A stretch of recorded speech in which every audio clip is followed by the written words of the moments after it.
La mission de Dieu, Ma mission, une étude sous la direction d'un groupe de missionnaires du monde entier, est présentée dans l'aventure dans la parole avec Henrietta, et Ronnie. avec la contribution musicale de Robert G. Nous sommes encore enchantés de vous retrouver et de vous souhaiter la bienvenue en vous accueillant sur votre chaîne pour les réflexions de cette semaine.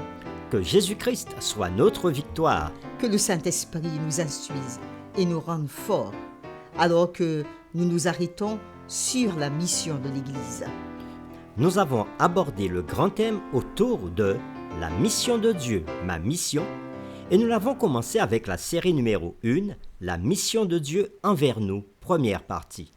Puis la série numéro 2, la mission de Dieu envers nous, deuxième partie. Après, la série numéro 3, l'appel de Dieu pour la mission. Et aujourd'hui commence la série numéro 4, qui va du samedi 21 au vendredi 27 octobre 2023 et qui a pour titre Partager la mission de Dieu. Les lectures de cette semaine concernent les chapitres suivants. Genèse chapitre 18, Jacques chapitre 5, le verset 16, Romains chapitre 8, le verset 34, Hébreux chapitre 7, le verset 25, Genèse chapitre 19, versets 1 à 29. et Genèse chapitre 12, les versets 1 à 9. Le texte à mémoriser de cette semaine, que nous vous invitons à dire avec nous, se trouve dans Jean chapitre 13, versets 34 et 35. Je vous donne un commandement nouveau. Aimez-vous les uns les autres, comme je vous ai aimé.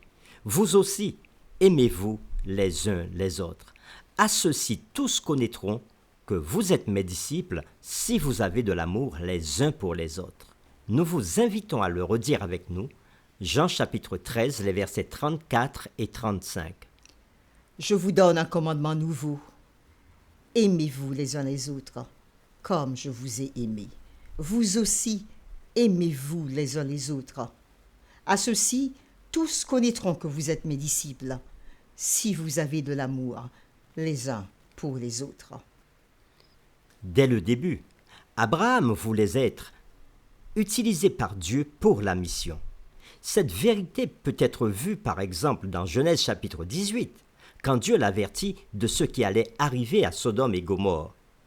Amos chapitre 3, le verset 7 dit ceci, « Car le Seigneur l'Éternel ne fait rien sans avoir révélé son secret à ses serviteurs, les prophètes. » Et dans l'histoire de Sodome et Gomorrhe, son serviteur, le prophète, était Abraham. Abraham se reposait pendant la chaleur de la journée quand il vit 3 voyageurs. Abraham, qui avait pris ses étrangers pour 3 voyageurs fatigués, ne se doutait guère que l'un d'eux fût un personnage digne d'être adoré. Cependant, Abraham s'impliqua peu après, personnellement dans la mission de Dieu. Son implication, telle que révélée dans ce chapitre, était de prier et d'intercéder pour le peuple de Sodome et Gomorrhe. C'est-à-dire qu'Abraham demandait si d'une manière ou d'une autre, ces personnes, malgré leurs conditions, pouvaient être sauvées. En effet, c'est en cela que consiste la mission. Tout au long de ce chapitre 18 de la Genèse, 3 grandes qualités spirituelles d'Abraham sont révélées. L'hospitalité, l'amour et les qualités de prière qui peuvent aussi grandement aider dans la mission. Les séquences de cette semaine sont axées sur le partage de la mission de Dieu. Elles commencent par un appel, mais cela ne s'arrête pas là. Sans l'action de partager, l'appel serait de peu d'utilité. Et les questions qui seront derrière toutes ces réflexions sont les suivantes. Premièrement, comment l'amour pour les autres peut-il être un moteur dans la mission? Deuxièmement, la notion de partage est-elle nécessaire dans la mission? Et c'est avec les séquences suivantes que nous le verrons. Le dimanche 22 octobre, le don de l'hospitalité. Le lundi 23 octobre, l'amour d'Abraham pour tous. Le mardi 24 octobre, l'esprit de prière d'Abraham. Le mercredi 25 octobre, la mission d'Abraham. Le jeudi 26 octobre, la soumission à la volonté de Dieu. Et le vendredi 27 octobre, Nous ferons le résumé de la semaine et nous poursuivrons avec des réflexions avancées.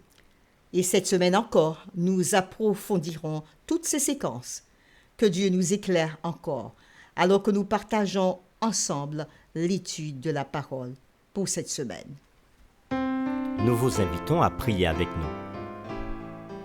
Nous te louons et te remercions, Père, pour ta parole que tu mets dans nos cœurs et dans nos bouches, pour ta parole que tu nous donnes, afin de nous servir d'exemple pour nous qui vivons en ces temps de la fin.